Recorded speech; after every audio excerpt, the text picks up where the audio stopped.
Hey everyone, it's Bruno, and I want to talk about consumables because you treat them very differently based on the game and whether you're in a scarcity mindset or an abundancy mindset. And I would say that consumables as a concept suffer from both scarcity and abundancy mindsets, but mostly from scarcity. So in a JRPG like Pokemon, you'll get healing items and antidotes and all that, and you can buy them from the store. So the best way to use them is to just use them as you get them when it's convenient, because you always know that you're going to have a bunch of them. And you can abuse the hell out of these healing items to trivialize large parts of the game, and I think that is really lame. But on the other hand, you have certain scarcity mindset consumables in that same game. You can get these elixirs, and if you have never played a Pokemon game before, you don't know how often you are going to need them. So you end up not using them. You just run back to the Pokemon Center to heal up, gain back your the amount of times you can use a particular move, then proceed with the game. But you've also got stuff like single-use technical machines where you want to be careful because you don't know if you're going to teach a move to a Pokemon that's not going to want to have that move later on. And so it's sort of like this, oh, what am I going to do here? Obviously, once you have played Pokemon enough times, you know what is useful, what is good, what is bad, when to use your elixirs, which is just whenever you want, because you get enough of them throughout the playthrough. And then you could potentially look up guides on how to use your technical machines. I think they even made them repeatable because of this issue as well. But you only play a game for the first time once, and that is often the most important time to play it. So having played many games where I just have a ton of consumables at the end of the game, not knowing when to use them, I find this to be quite lame. But that's consumables from a bad scarcity mindset. From an abundancy mindset, I mean, as I said before, you just use it like it's an infinite resource. Like ammunition from guns in most games is technically a consumable. And what does it add to the game?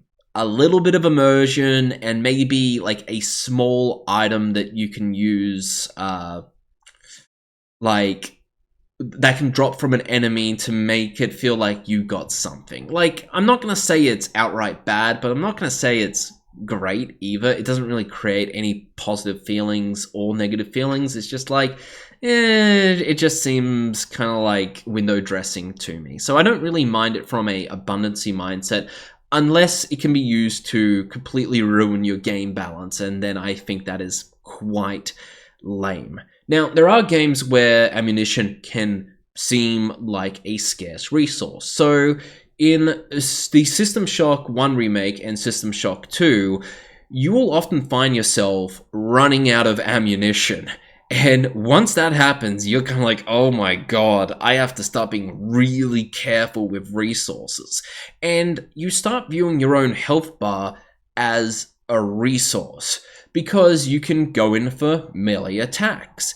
And what I would often find in the System Shock 1 remake is that I would run out of ammunition on one gun, and then I'd switch to another gun, run out of ammunition from there, switch to grenades, run out of grenades, start switching to berserk patches, which increase my melee damage and speed so where I can like start taking out easier enemies with my wrench, and I can just like save a bunch of consumables from that. But once the berserk patch is over, I should hopefully have enough ammunition for the first gun to start using it again. And what I really enjoyed about this is that there was this delicate ecosystem of scarcity with both of the System Shock games that I loved. It's like I had a lot of tools, and because everything had a scarcity component to it, I really felt that I needed to use every single tool in my arsenal so that I would not run out of anything. Like, I always wanted to have just a couple grenades in case I had really big enemies that dealt a lot of damage and really hard to dodge, but they were slow, so I could properly aim it, properly deal with it, save myself a whole lot of resources. But then, yeah, it's just a really good system where I have a bunch of tools that can do the same job, but one tool can do it 3 times more efficiently than everything else. So I want to rotate between everything, but I want to keep just enough for those specific moments. It's such a good... They're both great games, but these ecosystems are really hard. Like, they're really hard to balance, and just a couple of small changes can completely ruin the ecosystem. So I would say that is the absolute ideal when it comes down to consumables as a scarcity, from a scarcity mindset. Now, I'm playing Silksong, and they have got a very interesting tool system which acts as a consumable. So the tools or the gadgets themselves that you can use as like additional weapons, like a throwing knife, you get charges of them per times that you sit at the bench. So once you go from one bench to another, they're like Dark Souls bonfires. You get 10 throwing knives, and when you throw a throwing knife, yeah, it uses one of the charges. And when you sit at the bench, it will say, okay, I need to repair 7 of your 10 throwing knives, and that's going to cost you 70 tools. And so what this sort of creates is a scarcity mindset with a rechargeable item, where instead of me wanting to use tools as like an option in combat, I kinda can't spam them. And you get enough charges of these tools to where you can really abuse it in particular moments. So what a lot of people, including myself, have found is that the best way to use tools is just to play the game normally. And then you get to a part that is really hard, like a boss fight that's really hard. You learn, you get good to get to the final phase, where it's got a new attack or it's really quick and just it's a much harder proportion of the fight, which is the final enrage.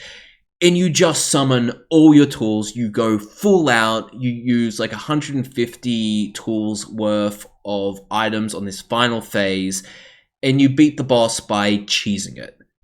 And it seems like that is the best use of the tools. Now, I think that is pretty lame. Like, it's really cheesy, it's really lame, and it's really, really effective. And Silksong, being such difficult games, gives you plenty of these opportunities to where you can just unload your entire tool arsenal to defeat a really difficult encounter. I don't love it, but what I do love is rechargeables as a concept. So I added this to one of my abandoned games, Prosthetic Reawakening, which was a System Shock 2 clone.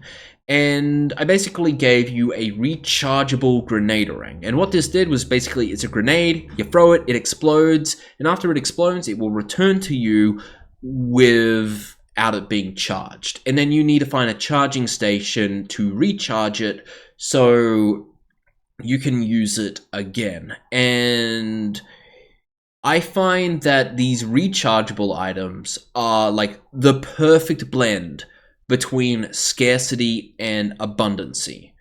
So I want to give you an example of where I think this like used so super well, and that's in Dark Souls with the Ethos flasks. So imagine instead of an Ethos flask, which is basically your healing potion, you get 5 of them every single time you get to the bonfire, and so you kind of want to use those 5, or you have like 5 additional flasks that are going to help you throughout the game.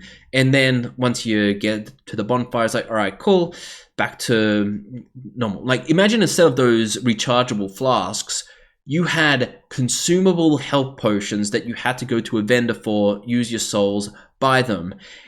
The game would be objectively worse, because either you're going to get players who are going to just like not use them ever, or they're just going to be out of them all the time, or they're just going to farm for a ridiculous amount of health potions and then just brute force through the game.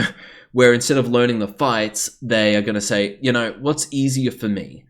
To grind a bunch of easier enemies for their souls, buying a bunch of consumable health potions to beat me through a really tough encounter, or to master the encounter in every single way. You know what a high percentage of the player base is going to do.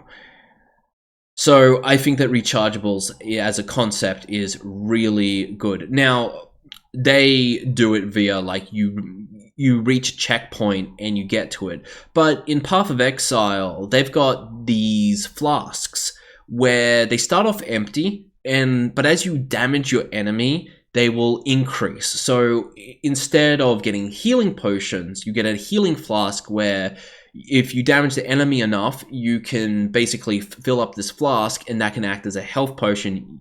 Using the flask gets empties and you can just repeat the cycle, and you can hold on to like 5 flasks, so you can really sort of customize your build on what type of resource you need to regenerate just via the flask system. And I think this is like a really high quality system. Anyway, so that's why I like rechargeables. Now, in terms of my own consumable design, I did add it to Healed to Death, and I'm not a massive fan of the consumables in Healed to Death, but I think that I've avoided most of the issues due to the roguelike nature of the game. Like, if you played it enough, you will know that you have to beat 3 bosses, and so you sort of do know where the endpoint of the run is in each run. So it's like, all right, if I have like a bunch of mana potions, it's okay for me to use it on the final boss, but I also want to get through maybe a particular difficult boss on the first or second floor that gets me to the rest of the game, and I can get more consumables then. So I think from what I've seen and how people play Heal to Death, people are using the consumables in how they're meant to be using them, which I think is great. People are actually properly using the consumable, because it's like, it's kind of got that, well, if I don't use them, I'm just going to replenish them next run, so what's the point? It's like, I'm going to lose it anyway, I may as well use it now. And you sort of want that with your consumable design. But I would say in my future games, I'm going to be leaning a lot more heavily on rechargeables rather than consumables. Like, I would have much rather had it so that instead of like gaining 5 mana potions, you could gain mana potion rank 1, mana potion rank 2, mana potion rank 3. And it could be sort of like, all right, the first one gives you 600 mana, or the second one gives you 800 mana, and the third one gives you 1000 mana, and the fourth one gives you 2 charges, and then the fifth one can give you 1200, and that recharges per floor. That could have been interesting. With that said, though, the game is out, and I don't think that consumables are particularly bad in Heal to Death. You do want to use them, and most people are, so I guess that is enough of a design success. But regardless, I will be probably leaning on rechargeables, as I find that like, simply how rechargeables work as a system is just better in most cases.